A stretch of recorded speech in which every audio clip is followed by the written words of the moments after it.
Al-Imran, a thematic overview.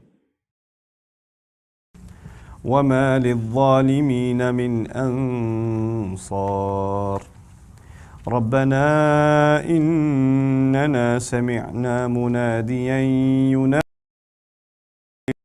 للإيمان أن آمنوا بربكم فآمنا ربنا فاغفر لنا ذنوبنا وكفر عنا سيئاتنا وتوفنا مع الأبرار ربنا وآتنا ما وعدتنا على رسلك ولا تخزنا يوم القيامة إنك لا تخلف الميعاد فاستجاب لهم ربهم أني لا أضيع عمل عامل منكم من ذكر أو أنثى بعضكم من بعض فالذين هاجروا وأخرجوا من ديارهم وأوذوا في سبيلي وقاتلوا وقتلوا لأكفرن عنهم سيئاتهم ولأدخلنهم جنات تجري من تحتها الأنهار ثوابا من عند الله والله عنده حسن الثواب رب اشرح لي صدري ويسر لي أمري واحلل عقدة من لساني يفقه قولي فالحمد لله والصلاة والسلام على رسول الله وعلى آله وصحبه أجمعين ثم ما بعد. Once again, Assalamu alaikum wa rahmatullahi wa barakatuh. You'll notice yesterday when we talked about the ayat about a person that remembers Allah a lot and thinks a lot about the skies and the earth and reaches certain conclusions. Now what we're coming to from here till the end is actually two parts. The first part of it is this person actually starts talking to Allah. This person doesn't just realize there is a God, but recognizes, they come to this conclusion that this is someone who can hear me. And so they start speaking to him. And in the beginning, they speak to him even without knowing about a messenger or revelation or anything else. And then they come into contact with the messenger and even talk to Allah about that. And then eventually, as they're speaking to Allah, Allah actually, by the end of this passage, the longest ayah at the end, Allah fills them with hope because Allah responds to them. Allah responds to them. So there are three parts to this passage. The first part, this person is searching. And then at the end of this search, as they reach some conclusions, they realize that there is a master, a Rabb, and they start talking to them. And they start asking their Rabb for things. And then after they ask their Rabb for things, then their Rabb responds to them. Then Allah responds to them. So those are the three beautiful parts of this passage. And in the first session yesterday on Ali Imran, we kind of went over, mostly we went over the search part. What is this? How does this person get to this conclusion?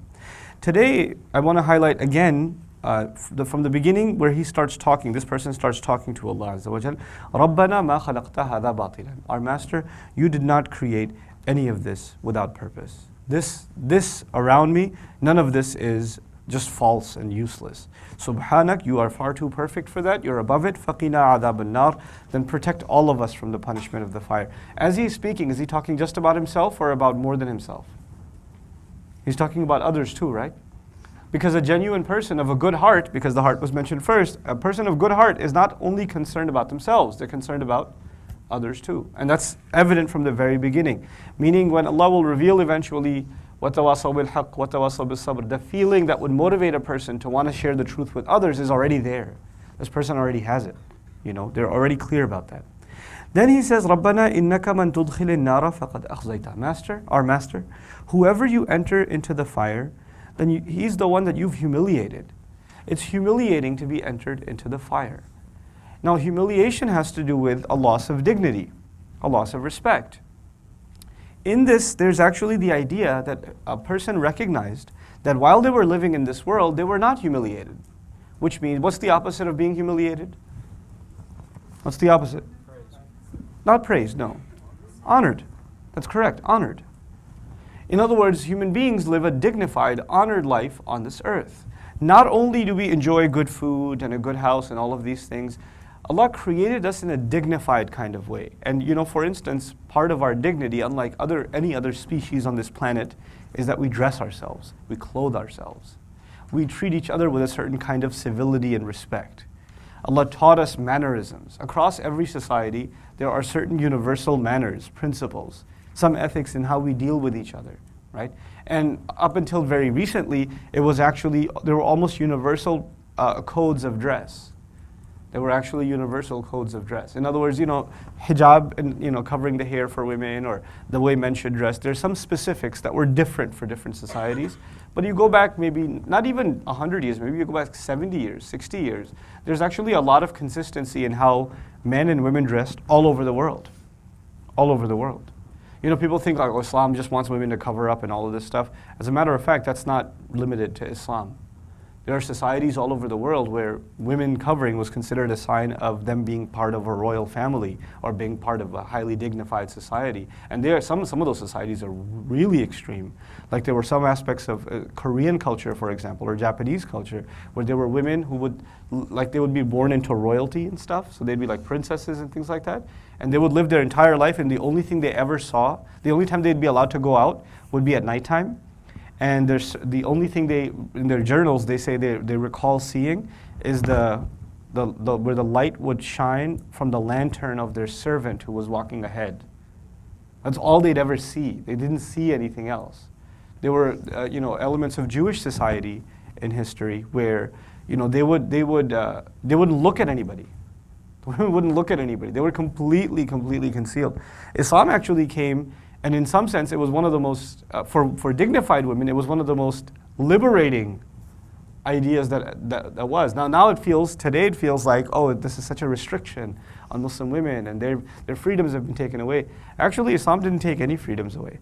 On that note, actually, about dignity, I want to share a personal thought with you. This is not something from the Quran or anything. This is just a result of just me traveling and some of my own observations. Especially when it comes to dignity, because nowadays when we talk about dignity, we actually also at the same time talk about freedom, right? We talk about both of those things at the same time. To have respect is to have freedom. Now, the first thing I want to disagree with here is actually, that's only partially true once you accept Islam. Like respect has to do with freedom is only partially true. We say respect has to do with freedom so long as that means that you're free from all other kinds of slavery. In other words, the only kind of slavery that will truly bring you respect and dignity is slavery to Allah. And when you become a slave to Allah in the real sense, like heart and soul, body and mind, you're completely enslaved to Allah, you're ready to be enslaved to Allah, it actually frees you from a lot of humiliation and a lot of other kinds of slavery that are indignified. Let me give you a practical example of that. My childhood, I spent a good amount of it in Saudi. And the school I went to was an all-boys school. And all the kids, they wore uniform. We had a very particular uniform we had to wear, dress a certain way. And that's the case with most Muslim countries, or most even Eastern nations. They have very formal schooling systems where kids wear uniforms, right? Now we have a few private schools or Catholic schools and things like that in the US. Maybe some Islamic schools that have some uniform. But most of the time we don't have uniform. And discipline's a big deal, right? And part of that discipline is you have to dress a certain way in school. So when I came to the US and I went to high school, do they have uniform in public high school? No. Actually, I brought that up because there actually is uniform in public school in the United States. All the goth kids dress exactly the same. All the kids that are into hip hop dress exactly the same. All the I guess, what do you call them, pretty boys, they all dress the same. There's certain girls that are into a certain thing, they all dress the same. There are a bunch of girls, I remember in my high school, they all had really thick black outlines around their eyes, and what's that little cloth thing that they play with all the time? And they had these wide bottom jeans all the time and chains on the side, and they were just this weird bunch, and they all dressed almost exactly the same. It was almost like a uniform. It was almost like a uniform. And people that belonged in a certain group, the size of clothes they wore, the way in which they walked, even the words they used were similar. The music they listened to, they were literally uniformed groups, So the first impression you get is, wow, this is a really free society. People can do whatever they want. People are so free. But actually, if you observe a little carefully, you start realizing they're not that free. Not everybody's dressed exactly how they want. Actually, each one of them has decided to become enslaved to one sort of trend or another. They're actually enslaved to trends. And they're enslaved to the group that they really want to be a part of, and they feel like if they don't dress exactly like that, then they're going to feel left out, or they're going to be the object of ridicule. Or if they don't talk that way, that they're not going to be, not going to be someone worth respecting or worth hanging out with, So, in other words, they actually didn't have freedom. It was this weird kind of fake perception of freedom. It's a free society. But as a matter of fact, when I used to go to a school where we had uniform, it was a lot more freedom.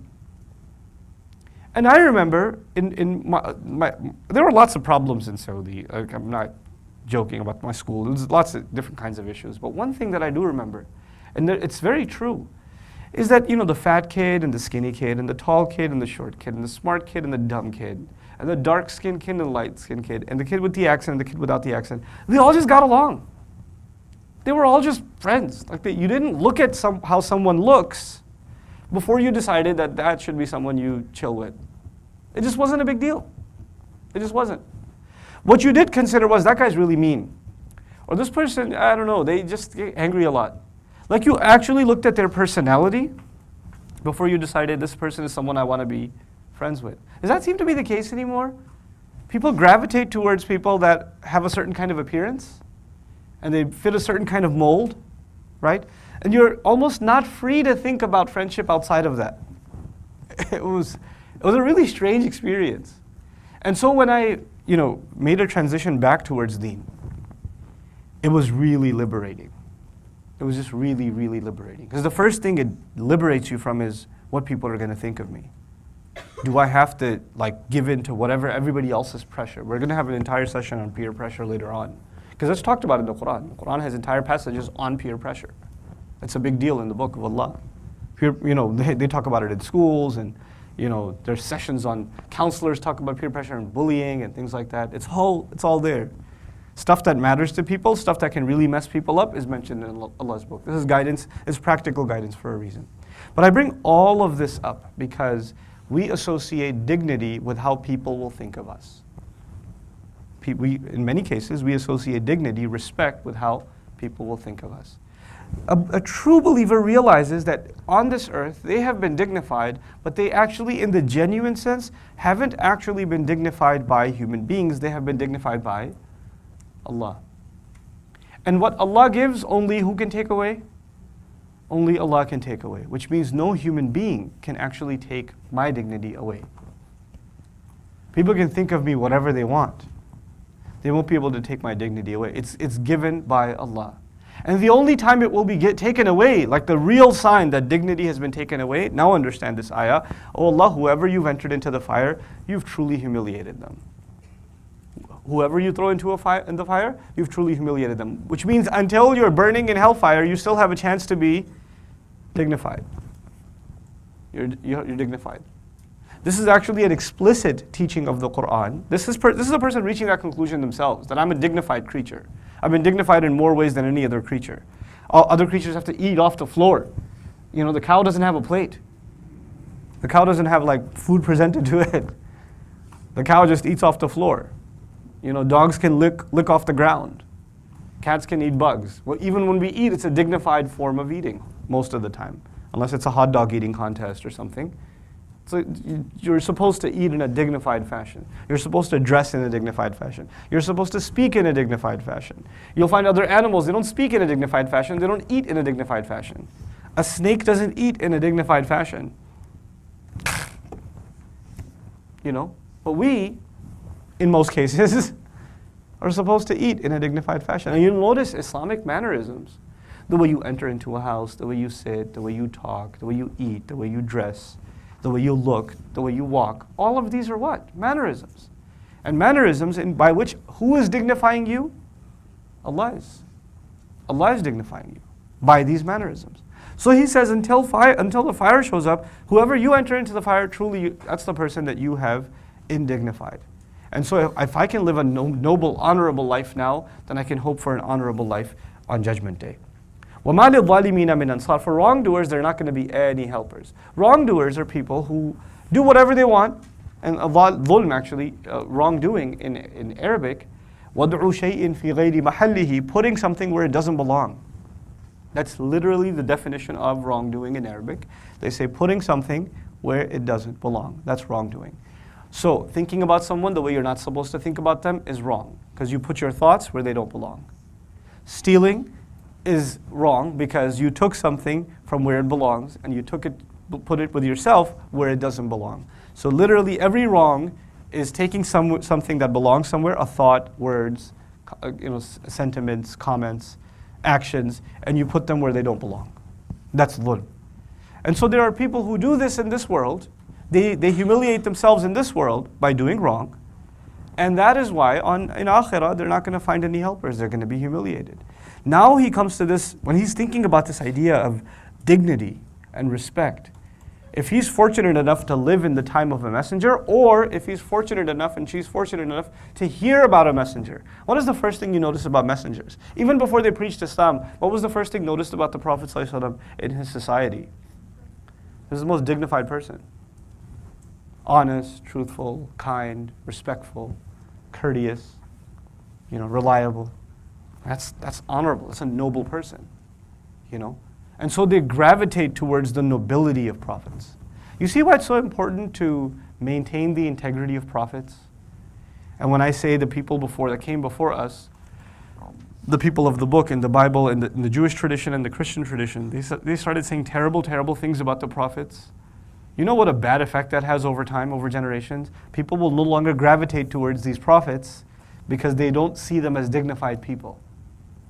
Right? And the entire journey is going to stop. They might reach some good conclusions themselves. And when they look for role models who may teach them better than these conclusions that they've reached, or even further them, they can't find any role models if the stories of those prophets have been corrupted.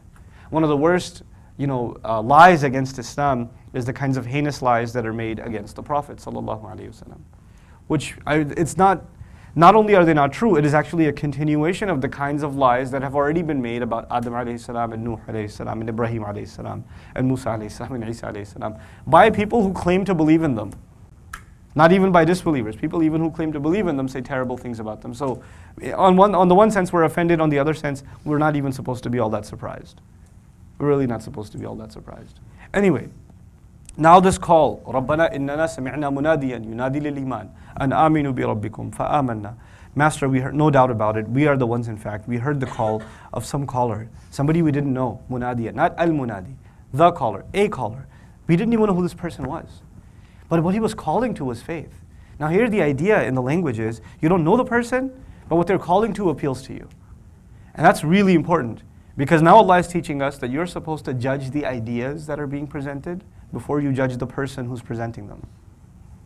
Okay? As you come closer to the person, maybe you first hear something that makes sense. Then you don't just start listening to the idea, then you investigate who's saying it. Who's saying it? And as you get closer, you realize this is a pretty decent person. So maybe I should listen further. So this process I want to explain to you. First step, we don't judge people when they're saying something. If you don't know someone and they're talking, like they have tattoos all over their face or whatever, you're not going to dismiss them because of how they look. You'll still hear them out. You will still hear them out. But to hear them out further, you are going to have to investigate who is talking. The second step, let me find out who this person is. And as you try to find out more about this person, I'm not saying dig up dirt on them, just kind of ask around, who is this person? What are they about? What are they claiming to be? What are they like? Ask around a little bit. And you find out good things. Then you listen even more. If you find out bad things, and it's not hearsay, it's actually convincing, like it's bad stuff, then even though this person is saying good things, impressive things, you're going to walk away. Why? Because when their character is his character is down here, but their words are up here, it doesn't really mean anything. You can be a good speaker, but if you're a terrible human being, you're a terrible human being. Your words are just empty. Your words are empty. And the other thing also, when somebody's speaking, a caller, and you want to listen to them carefully, what is the logical thing to do if you're walking by and somebody's speaking out loud, and you kind of heard them, and you want to hear more, what would you do? You would approach them, wouldn't you? You'd come closer. You wouldn't walk further away. You'd come. If you're interested in listening, you'd actually come closer. And the closer you come, do you have a better view of the person? Are you now in a position to know more about this person? Yes. So the idea here is they heard something, but since they responded to this call, they came closer. And as they got closer to the Prophet ﷺ, they got impressed. They were impressed. Now apply that to the Muslims. Imagine that we are making a call to Islam. Imagine there's a YouTube video, or there's a blog, or there's an article, or there's a post on Facebook that's telling some people about faith, telling them about Allah. And some random stranger somewhere in the world, just clicks on it and reads it or watches this video. And they say, wow, that's pretty interesting. I never knew. And then they decide that they want to listen in a little closer. But they can't get close online, so what do? They go meet a Muslim. Or they go near a mosque or something, a masjid or something, right? Or they heard some kids in their school are Muslim, so maybe I should just go see what they're like. Now, depending on whether those Muslims that they go try to find out about are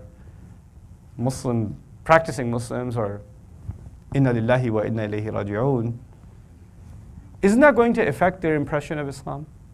They might say to themselves, well, I thought it was pretty impressive when I saw and heard about it, but when I actually met these people, I wanted nothing to do with it. Is that possible?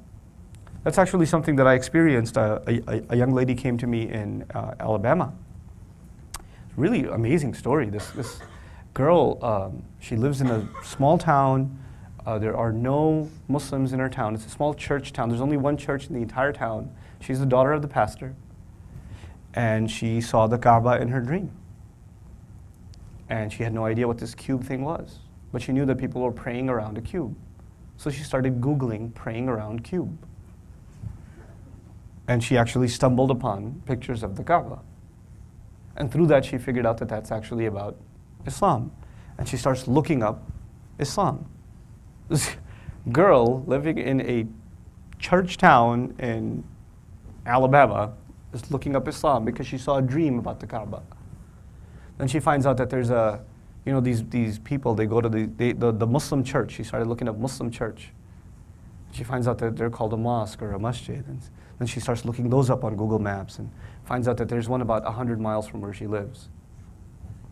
So guess what she does? She drives over. Like Allah made a call to her in her dream. But even if you hear a call, you still want to get a closer look.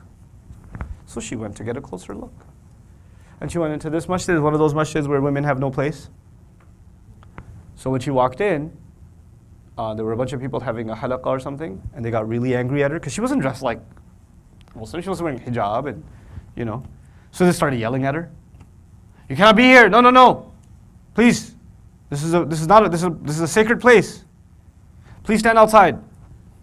Somebody will come and talk to you. She walked away. She drove back 100 miles crying. I want nothing to do with this. I thought it was from God. It's probably from the devil. Good thing I tried to check it out. A couple of weeks go by. Girl sees a dream again. Same Kaaba again. It's messing with her. It's not letting her go. So somehow or the other, she reaches out she calls another masjid, this time, in Louisiana. And this is back in the day, so she fortunately got in touch with Sheikh Omar Suleiman. And she said, can I come to the mosque this time? And she said, no, don't come to the mosque. We'll meet you at an Islamic school or somewhere else. And so he went with some people, and he met with her, and they talked, and she took Shahada. And then I was teaching divine speech in New Orleans, in Louisiana, at the University of Louisiana.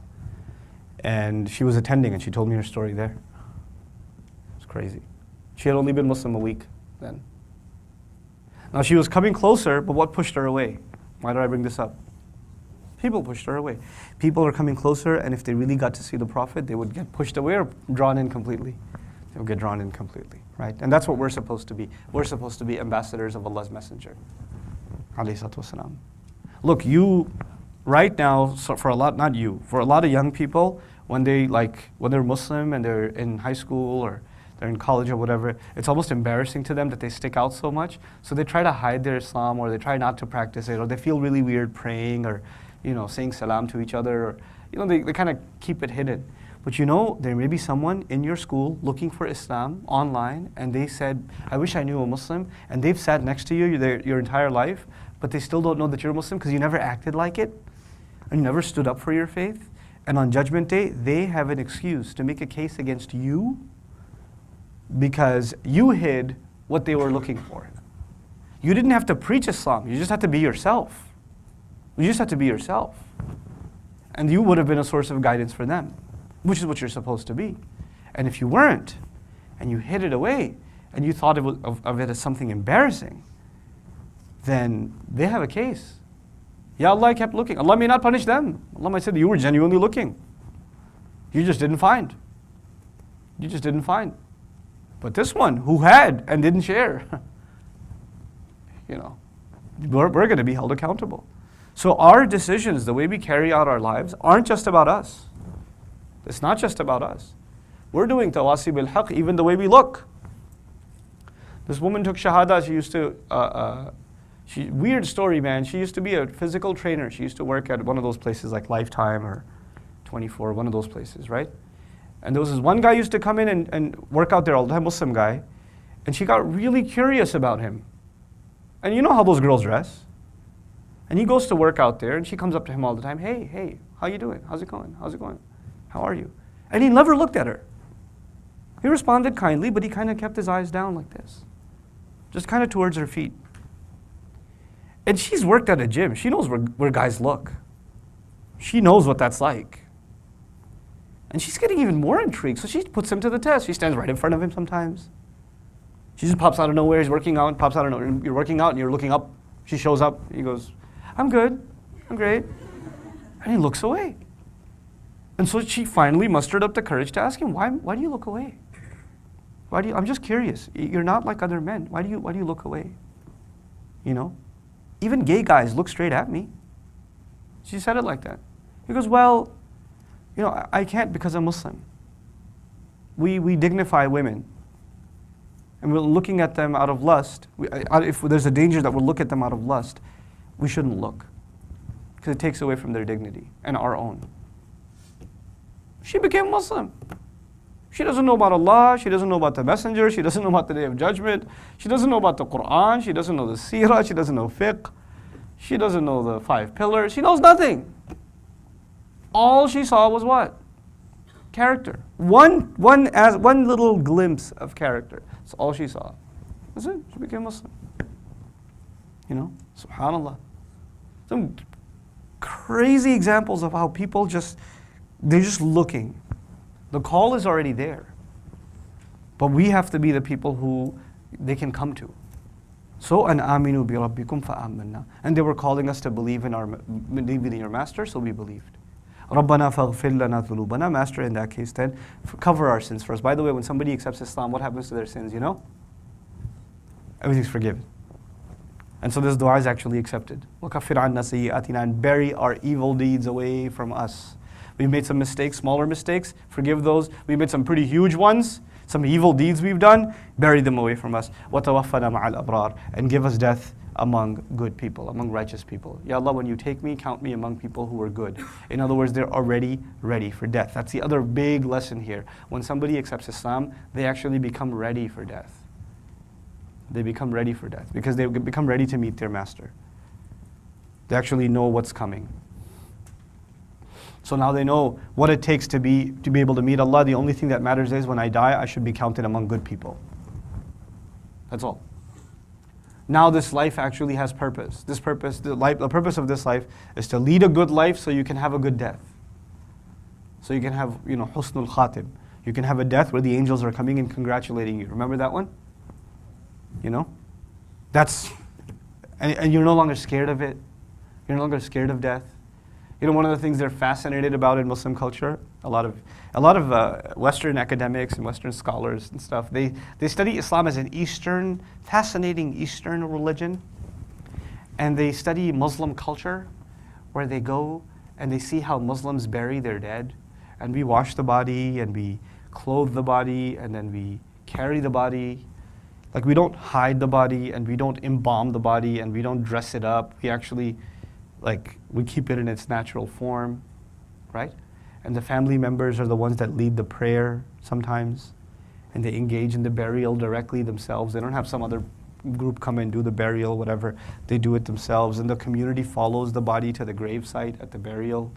Like, if you compare this to like a wake or a funeral service or whatever, there's a big distance, a gap between the deceased and everybody else. And there's kind of where they're uncomfortable around death. It's an uncomfortable thing. But for Muslims, it's a spiritual thing. It's a spiritual thing. And we engage with the dead body. We wash it, we clean it. And the people that actually do the acts of washing and cleaning the dead body are some of the most rewarded people in our religion. It's not something we hide away from. Why is that? Because death is not something that is depressing to us anymore. Like it's the end of all of our happiness. It's the end of our life. It's not. It's just a train station. It's just a stop. There are more stops coming. First stop was when Allah created us, al-ruh. Second stop was inside the stomach of our mom. Third stop, we came out. Fourth stop, under the ground. Then fifth stop, we come out on Judgment Day. Then the sixth stop is where it matters, where you end up. An-nur Jahannam. But these are multiple stops. And that's all your life. It's not somebody else's life. So you're just, right now, you're just going through one of the between two stations. That's where you are. This is just one of the stations. And then there's going to be the next station and the next station. So this person didn't end. I didn't come to an end when I died. So it's okay with me now. Which is why the word death isn't actually used. Amitna, give us death. No. Tawaffana, take us. Take us away among the righteous. Meaning you're taking us out of this life and you're taking us into another kind of life. Subhanallah. رَبَّنَا وَآتِنَا مَا وَعَدْتَنَا عَلَى رُسُلِكَ. Master, additionally, give us what you promised your messengers. Meaning now that this person heard the messenger, this person became really curious, and they actually found out that Allah actually has a promise, rewards that are going to be given to you, that you promised to your messengers. And look at the words now, وَلَا تُخْزِنَا يَوْمَ الْقِيَامَةِ. Ya Allah, don't humiliate us on Judgment Day. Ya Allah, you've honored us here with Islam. Don't humiliate us on Judgment Day. إِنَّكَ لَا تُخْلِفُ الْمِيعَادِ. No doubt about it, you do not break your promise. You do not go back on your promise. One of the most beautiful things about Surah Al-Imran? Surah Al-Imran is 200 ayahs. It's very long. It's right after Baqarah, 286 ayat. This one is 200 ayahs. It's a very, very long surah. If you go all the way to the beginning of Surah Al-Imran, I'll show you something. رَبَّنَا إِنَّكَ جَامِعُ النَّاسِ لِيَوْمٍ لَا رَيْبَ فِيهِ إِنَّ اللَّهَ لَا يُخْلِفُ الْمِيعَادِ. I hope I can explain this to you clearly. This is ayah number 9. What ayah are we reading? Ayah number what? 194. So it's a long time back. Way back. رَبَّنَا إِنَّكَ جَامِعُ النَّاسِ لِيَوْمٍ لَا رَيْبَ فِيهِ. Our Master, you are the gatherer of people for a day in which there is no doubt. Which day is that? That's the Day of Judgment. Listen to the ending. إِنَّ اللَّهَ لَا يُخْلِفُ الْمِيعَادِ. No doubt Allah does not break the promise. Allah, no doubt, doesn't break the promise. Now we're in ayah number 194. What is Allah saying at the end? No doubt you don't break the promise. In other words, here's the difference. In ayah number 9, the believer said, no doubt he doesn't break the promise. Allah doesn't break the promise. And in ayah number 194, he's saying, no doubt you don't break the promise. My question is, what's the difference between he and you? The difference is, when you say he doesn't break the promise, you're talking about him. Isn't that true? You're talking about him. When you say you don't break the promise, you're talking to him. And the difference between talking about someone and talking to someone is, when you're talking about someone, they may be far away. And when you're talking to someone, they're close. So through the course of the surah, the believer got closer to Allah. The believer got closer to Allah. In the beginning, he realized some things about Allah, he talked about Allah, and by the end, he's talking to Allah. إِنَّكَ لَا تُخْلِفُ الْمِيعَادِ. This is the same statement. Allah doesn't break the promise. But it was about Allah, and now it's about you, Ya Allah. You, our Master. You don't break the promise. Subhanallah. Now this is the statements, this is the conversation the slave had with the Master. But we pray. We don't know if he's answering or not.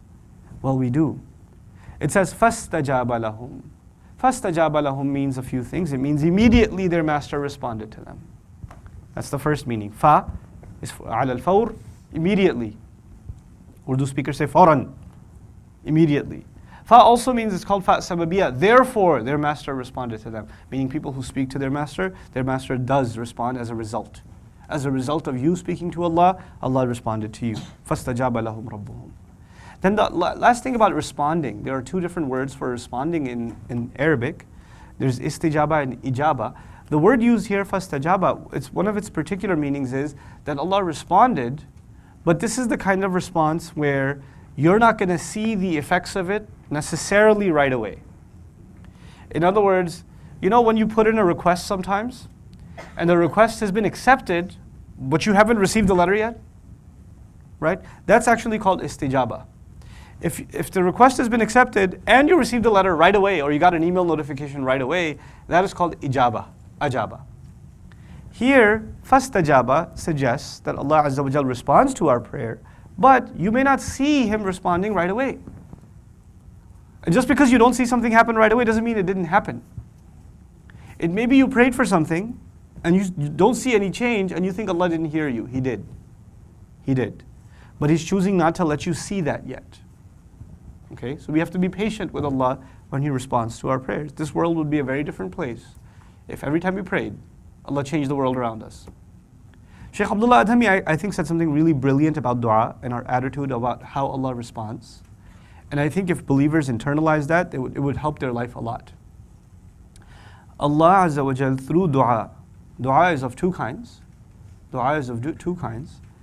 And dua is basically when you make dua to Allah about a difficult situation, you're not necessarily asking Allah to change reality around you, but you're actually asking Allah to give you the strength to deal with the reality around you. And there's a difference between changing reality and dealing with reality. The Qur'an's spirit, if you study most of the du'as in the Qur'an, they're actually not about changing the reality that's around us. Most of the du'as, if not all of the du'as in the Qur'an, are actually about what? Dealing with that reality. Like people think that dua, if I make dua, then somebody, Ya Allah, they're in a coma and they're going to pass away. If I make dua, then they won't die, for example.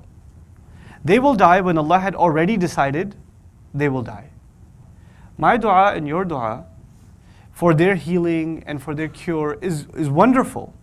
Is wonderful. But that dua, you know what most of the time that dua will do? It will help them and help you deal with the reality. Ya Allah, if this is their time, it's their time, give them sabr. And if it's not their time, give them healing quickly. Ya Allah, don't let them die. I don't know. There's no dua like that. There's no dua like that. And it's amazing that people who accept this, and people who are happy with whatever Allah decrees, and they ask Allah for strength to deal with whatever He decrees, Allah in fact does change realities for them. So the weird thing here is Allah does change reality for people who are asking, they're not asking for reality to change. They're just asking that they should be able to deal with it. I'll give you an example from the Qur'an so this becomes clearer for you. When the Muslims went into battle, in Badr, the first battle in Islam, the du'as that we were taught were in Surah Al-Baqarah. ثَبِّتْ أَقْدَامَنَا وَانصُرْنَا عَلَى الْقَوْمِ الْكَافِرِينَ. Strengthen our feet, plant our feet so we don't run away from the battlefield, and aid us against the disbelievers. And aid us how? By strengthening our feet. Ya Allah, don't make us from those who, like cowards, run away from the battlefield. We need your help. And if you look at the rest of the dua, what help is that? أَفْرِغْ عَلَيْنَا صَبْرًا وَثَبِّتْ أَقْدَامَنَا وَانصُرْنَا عَلَى الْقَوْمِ الْكَافِرِينَ. Pour patience onto us, like we're drenched in patience and strength and consistency, so we're not cowards anymore. وَثَبِّتْ أَقْدَامَنَا. Make our feet firm, even though we feel like every urge inside of us says we should just turn around and run away and hide somewhere. Keep our feet where they are, Ya Allah. I don't know if I have the strength to keep my feet where they are. I need you to give me that strength, and therefore aid us against the disbelieving nation. Allah Azza wa Jal gave the believers that, but on top of that, didn't He send an army of angels? Didn't He change the reality altogether? He did. The people of the cave were asleep for 309 some years. You know what dua they made? Ya Allah, guide us to the straight, guide us to what is what makes you happy, and make some ease for us. Help, because this is difficult. We're not able to deal with this difficulty. Let this be easy on us. Just let this be easy on us. They did not make dua for time to stop, or for them to be crystallized and immortalized for 300 years or whatever. They didn't ask for any of that. They just asked Allah to be able to, so they could have the strength to deal with what they were facing. That's what they asked for. And yet, if you truly ask for that, then what does Allah do? He changes reality. He bends the rules of nature. He bends it. He does like amazing things, you know? We just have to ask Allah for our own strength, what we need. So Allah responded. Now if you go back to this dua, Ya Allah, we've heard the call, forgive our sins, bury away our mistakes, give us death among the righteous, give us what you promised us. All of this is about you having the strength and you having the tawakkul in Allah. Now, or reliance in Allah. Now let's look at Allah's response. أَنِّي لَا أُضِيعُ عَمَلَ عَامِلٍ مِّنْكُمْ I am not going to waste away the work of anybody who does work from among you. In other words, that's your prayer. Allah did not say, I will not waste away the work of anybody who asks me. A lot of people ask Allah, but He's ready to respond, and He will not put to waste anybody who actually puts themselves to work. I hear your words, let's see your actions. Allah's first response is, I'm hearing your dua, let's see your actions. So before you say, how come Allah doesn't respond to my prayers? Allah's first response is, He doesn't say, I won't waste your dua. He says, I won't waste your actions. So let's see what you got. Let's see what you got. People are ready to make dua to Allah in case of emergency. And as soon as the emergency is over, go back to disobeying Allah. It happens or no? People want to make more money. People want to have better business. So what do? They get good for like 10 days in Ramadan. Or better yet, even one night. One night, it's probably the 27th. And hopefully they started on the right day. Because it's that one day in the year that they're going to actually ask Allah for stuff. You know? And just ask away, ask all everything you want, and then no actions. Nothing. عَمَلَ عَامِلٍ مِّنْكُمْ. And this is مِنْ ذَكَرٍ أَوْ أُنْثَى. It doesn't matter if they're men or women. See, dignifying women. Allah didn't have to say whether they're male or female. He added that. He added that because some people had the attitude that prayer, generally, men. It's talking about men. مِنْ ذَكَرٍ أَوْ أُنْثَى بَعْضُكُمْ مِنْ بَعْضٍ. You are from each other. You are from each other. When it comes to our relationship with Allah, there is absolute equality in Islam. Absolute equality. When it comes to our relationship with Allah. You girls are old enough to know there's a time in the month where you're not supposed to pray. You not praying is considered an act of worship. That entire week, like some people get depressed in Ramadan, I don't even get to fast. That entire week, even while you're sleeping, that's actually considered an act of worship. That's ibadah. Because you're fulfilling a commandment of Allah by not praying. And in your sleep and in your waking moments, and while you're eating in the middle of the day, you're having a sandwich, you're actually engaged in an act. You're being rewarded for eating a sandwich in the middle of the afternoon. You're not missing out.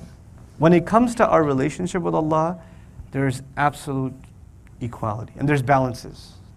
There are some advantages Allah gave women, and there's some advantages Allah gave men. And my honest assessment is Allah went easier on women. He did. He went easier on women. I don't know. He's got a lot more incentives for them. They have a baby and all their sins are gone. We have to convert. And all our sins are gone. Or die on the battlefield. Then all your sins are gone. You have to literally get killed. They have a cute little baby, and I'm not saying it's easy. But, Hajj. Hajj, Hajj, if it's accepted. Hajj is, But so many opportunities. So many opportunities. for them to just earn the closeness of Allah.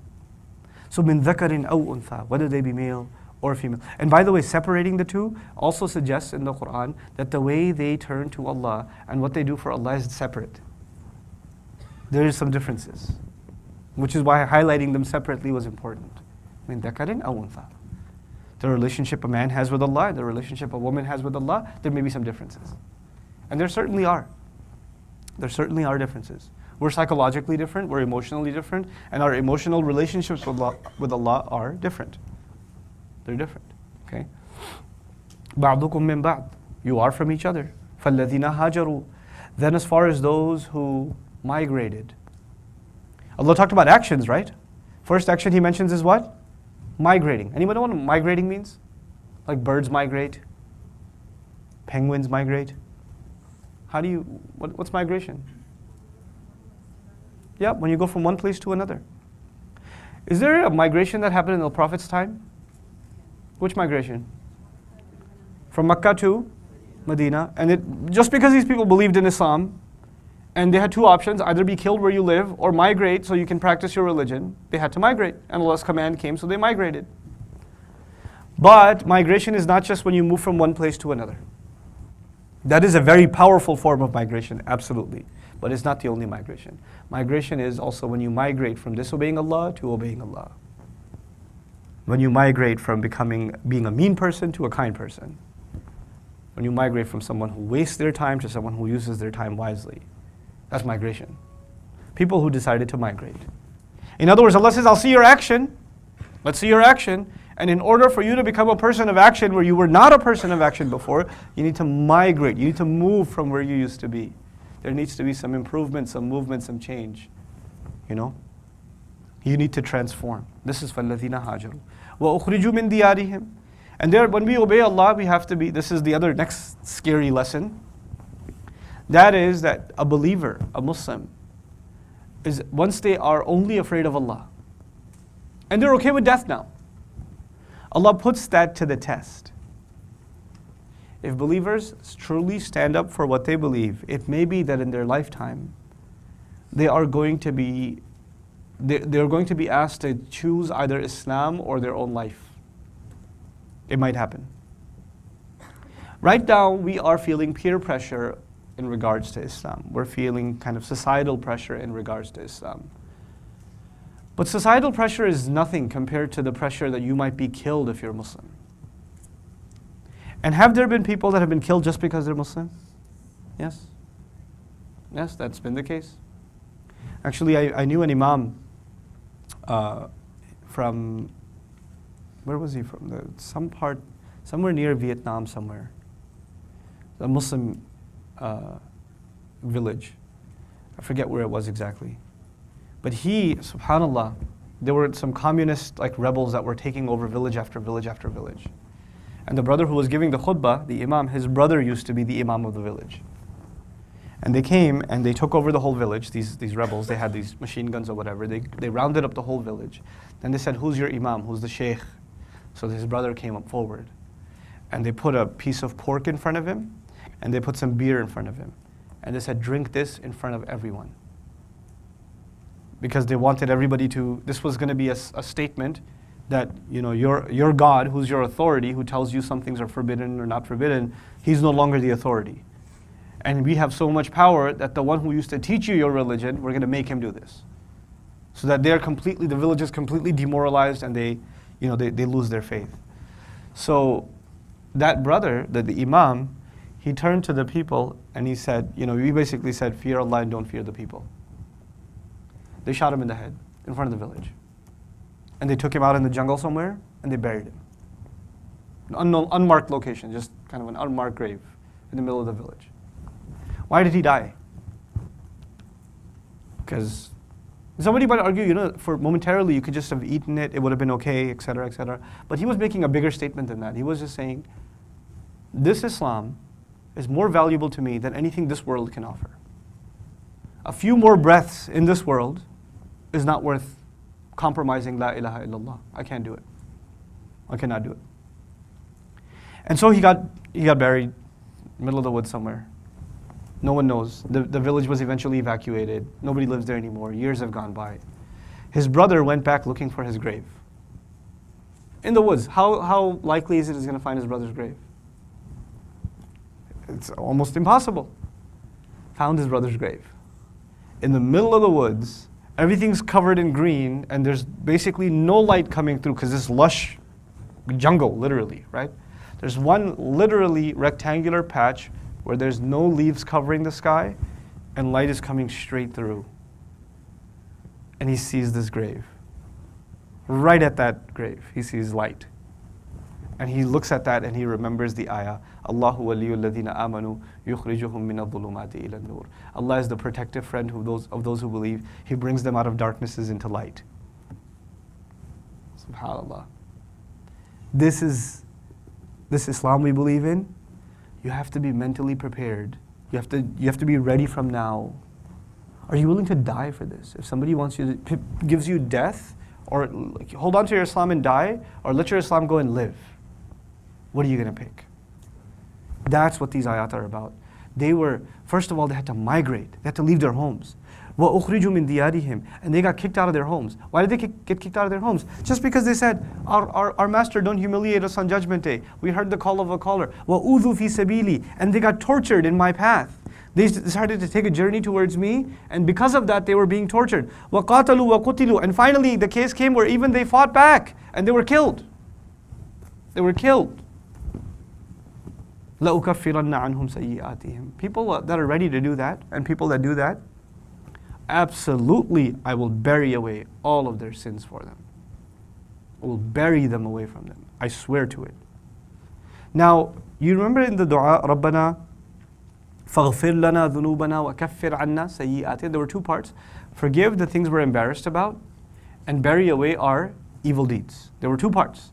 Now Allah says, people who did this, who died for me, I will absolutely bury away their evil deeds. There's no mention of the sins, because they're even wiped away already. The big ones that you were worried about, this is why it's not just the image, and maybe this is the right time to share with you the image. You know, forgiveness and covering. Forgiveness and burying. The Arabic word for forgiveness actually literally means to cover. Like, you know, this table is covered by this cloth. Now, even though you don't see a table here, do you know there's a table here? You do. In other words, the cloth takes the shape of the table, so you know that this is a table. On Judgment Day, we have a mountain of sins. It's ugly. And if Allah forgives us, you know what that means? He covers it. He covers this stinky mountain with something. With His forgiveness, with a cover. You can call it with His cover. Now, if you see something covered, do you still know it's there? You still know it's there. Now, kaffir anna sayyi'atina are really big sins. We asked Allah, bury them away from us.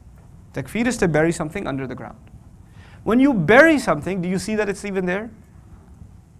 So when something is covered, you know something was there, but I don't know what it is. When you bury it, then it's pretty much, nobody even knew if something was there to begin with. You could just walk over some buried treasure, you wouldn't even know. You could walk over a corpse, you wouldn't even know. If it's unmarked, you wouldn't even know. Allah says, لَأُكَفِّرَنَّ عَنْهُمْ سَيِّئَاتِهِمْ. I will absolutely, I swear to it, bury far away from them their evil deeds. وَلَأُدْخِلَنَّهُمْ جَنَّاتٍ. And I will absolutely, and allow them to enter. I will make them enter lots of gardens. Jannatin. Multiple gardens. In other words, you don't get one Jannah, you get lots of Jannahs. This one's yours. This island over here with this, you know, palace on top and a waterfall. And by the way, that one's yours too. And that one, and that one, and that one, and that one. Those are all yours. This is Jannat. You know, a person can only enter one garden at a time. Isn't that true? Somehow in Jannah, Allah is allowing us to enter. And you're not entering a Jannah, you're entering Jannat. تَجْرِي مِن تَحْتِهَا الْأَنْهَارِ. At the very bottoms of each of those gardens, rivers are flowing. Now what does that mean? That means you're standing at a cliff, or you're standing at you've got your mansion on top of a hill in Jannah, and you're standing at the hill and you realize that there's a waterfall coming right under your feet. The waterfall begins from your home. Like you're at the top of this waterfall.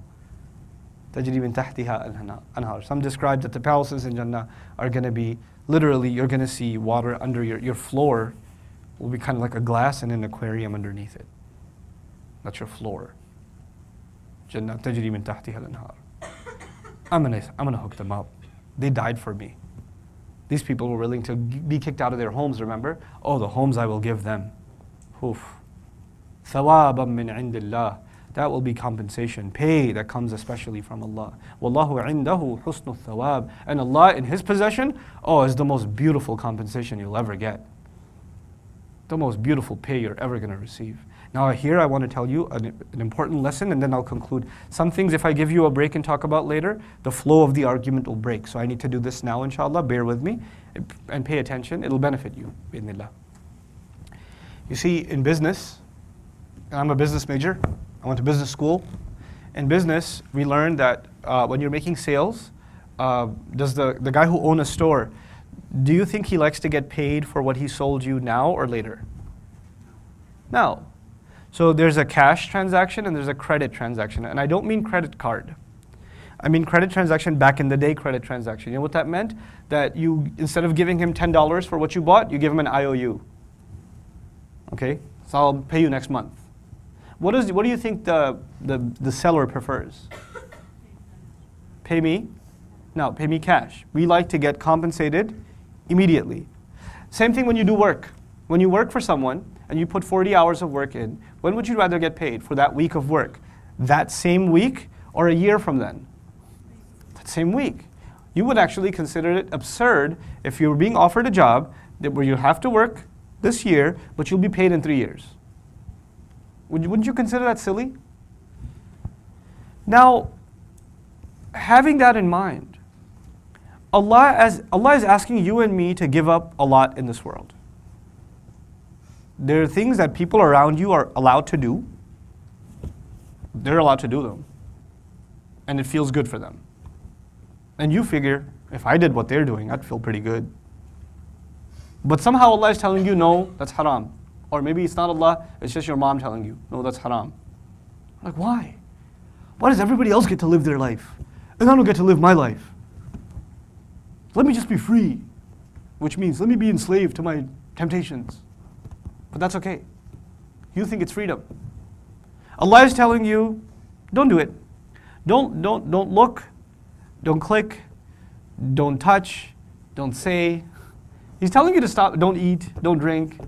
Certain things He's holding you back from. And everybody else around you is like super enjoying it. And they're like, why don't you just live a little?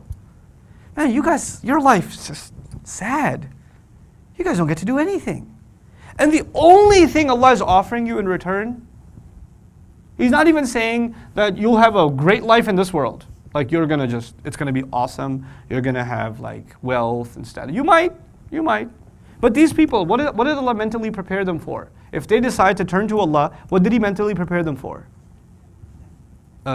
Migration, being kicked out of their home, being deported, torture, udhu fi sabili, going into war and getting killed. Pleasant ideas? So I'm going to come to Allah and give Him whatever I can, and as a result, I should be mentally prepared for getting paid or getting tortured. Getting tortured. Sound like a good sale? No. Allah says, actually, no. This is what you give me. What I will give you is what? According to the passage.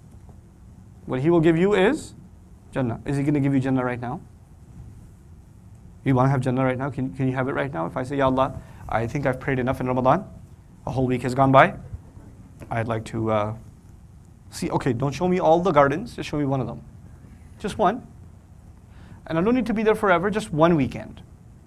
One weekend, Jannah, I'll be back. I'll finish off the rest of Ramadan super strong, motivated. Does it work that way? Okay, so He says He'll give you Jannah. Wonderful. When is He going to give it to you? Oh, maybe He'll pay you a year late, 2 years late, 3 years later. No. When is He going to pay you? Oh, you have to die first. I'll pay you, Allah is saying, I'll pay you, but you have to what? Die first. While dirt is being poured on you, I'll let you know, angels will come to you right before you die, and they'll let you know, hey, good job, you are in Jannah. But until then, no. Okay, fine Allah, fine. You're going to give me Jannah. I'll have to wait till I die. Can I just work right now and then take a vacation? Like I could do maybe 2 weeks worth of work, and then I think I've earned enough for Jannah, and the rest of my time until I die, I can just live my own life, and you'll pay me for those 2 weeks of good deeds? Actually, no, if you don't die while you are in submission to me, if you don't die while you are acting out what I asked you to act out, if you didn't die in that state, none of your deeds will count. So you could have lived a good life for 80 years, but 2 days before you died, you decided to just party it up. And you died in disobedience to Allah. Then you died a bad death. So the warning given by prophets are, وَلَا تَمُوتُنَّ إِلَّا وَأَنْتُمْ مُسْلِمُونَ. لَا تَمُوتُنَّ. Don't you dare let death come to you except that you're in complete submission to Allah. I'm telling you, nothing will count if you die and death was, at the time of death, you weren't doing something good. In other words, you can't just do some good deeds and say, man, I did Hajj last year, I fasted, I didn't eat anything haram, 1 whole year of good deeds. I have it recorded, it's stored, and that is my ticket to Jannah. Now I can finally be free. Thank God that's over. Actually, you're going to have to keep working until you die. And are you going to be paid Jannah until you die? No, so you want me to work constantly, endlessly, until my last breath, and I will only be paid after all of that. Okay, fine. You know what? Even though this is a difficult sale, I see that this is a difficult proposition. How about this? Can you give me a little brochure, maybe a preview, a trailer on YouTube for what Jannah looks like? A guided tour perhaps? Something? No, actually, this Islam is called believing in the unseen. Allah wants you to believe in Jannah you can see or Jannah you can't see? Jannah you can't see. So you want me to give up my whole life for you until I die. And you're saying that you'll pay me with a promise that I can't see at a time after my death. So while I'm alive, I'm going to have to give up a bunch of stuff that I really wanted to do. Sounds like a really, really tempting deal. If anybody else was offering you a deal like this, somebody said to you, work for me for a year, I'll give you $200,000. But I'll give you that money after 10 years. Okay, can you write that down in a contract? No, you just have my word. Would you do it? Would you just take somebody's word and work? Wouldn't you have to have some kind of guarantees? Wouldn't you need some kind of guarantees? This Quran, that messenger, is our only guarantee. That's our only guarantee. That's what you call faith. I really, really, really believe that this is true. All Allah is willing to give you is His word. He basically says, you have my word. I'll let nothing go to waste. No man, no woman. وَلَا يَطَؤُونَ مَوْطِئًا. Allah will say in another place, they will not take one step. They will not take one step, إِلَّا كُتِبَ لَهُمْ, except that it's written for them. One step. I'll record it. I won't miss anything. I will not let you get underpaid. And then if you can be patient with me, then forget being underpaid. إِنَّمَا يُوَفَّى الصَّابِرُونَ بِغَيْرِ حِسَابٍ. Patient people, they are going to be refunded and paid in full without any limits. In other words, Allah will not give you $1 million back, 2 million back. Allah will give you back what doesn't actually end. He'll keep giving unlimited. You will get unlimited payment from Allah. That's faith. Every time you and I are tempted to do something wrong, it is because, please listen to this part now, carefully. This is the end now. Every time you and I are tempted to do something wrong, it is because the reward, the pleasure, the joy, the experience, the excitement comes later or immediately. Immediately. Shaitan is offering you a cash deal. Do what I say, you'll feel good right now. Stop worrying about what's going to happen later. Allah is saying the opposite. Allah is saying deny yourself certain pleasures right now. Hold yourself back right now. Just observe some of my restrictions right now, and I will take care of you later. I'll take care of all of your desires, all of your fantasies, all of your temptations, your entire wish list later. You just got to give me now. This world you have to give me. In this stop, but by the way, this is the only stop. You know I told you what life is multiple stages? This is the only stage where the matter is in your hands. No other stage of our life, the matter is in our hands. When we were being put in the womb of our mother, the matter was not in our hands. When we were created as ruh, the matter was not in our hands. When we're going to be in our graves, the matter will not be in our hands. When we're going to be raised on Judgment Day, the matter will not be in our hands. Whether we end up in Jannah or Jahannam is not in our hands. The only time of our life period that is in our hands is this one. Allah says, you make the choice and you decide how the rest of this plays out. When you guys make bad decisions for your education, does it affect the rest of your life?